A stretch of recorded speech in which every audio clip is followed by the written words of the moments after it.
కొద్దిసేపటి క్రితమే నందమూరి తారక రామారావు మరియు కళ్యాణ్ రామ్ NBK3 మూవీ షూటింగ్లో గాయపడి AIG ఆసుపత్రిలో చికిత్స పొందుతున్న తన బాబాయ్ నందమూరి బాలకృష్ణ గారిని కలిసి తన ఆరోగ్య పరిస్థితి గురించి డాక్టర్ని అడిగి తెలుసుకొని పరామర్శించారు.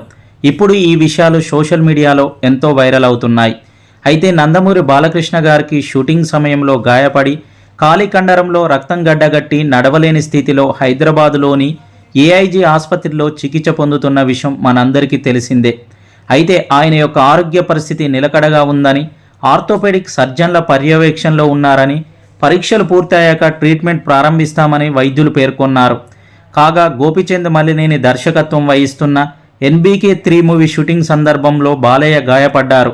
అయితే తన బాబాయ్ బాలయ్యను హాస్పిటల్లో జూనియర్ NTR కలిసి పరామర్శించి తన బాగోగులు తెలుసుకోవడంతో బాలకృష్ణ ఫ్యాన్స్ ఇటు NTR ఫ్యాన్స్ హర్షం వ్యక్తం చేస్తున్నారు. గత కొంతకాలంగా బాలయ్య బాబు జూనియర్ NTR మధ్య వివాదాలు ఉండడం మనందరం గమనించిన విషయం తెలిసిందే. అయితే బాలయ్య బాబు షూటింగ్లో గాయపడ్డాడని తెలిసి ఉటావుటిన హైదరాబాద్లోని AIG ఆసుపత్రికి వచ్చి పరామర్శించడం ఇప్పుడు సోషల్ మీడియాలో వైరల్ అవుతుంది. ఇప్పుడు ఈ విషయాలు సోషల్ మీడియాలో ఎంతో వైరల్ అవుతున్నాయి.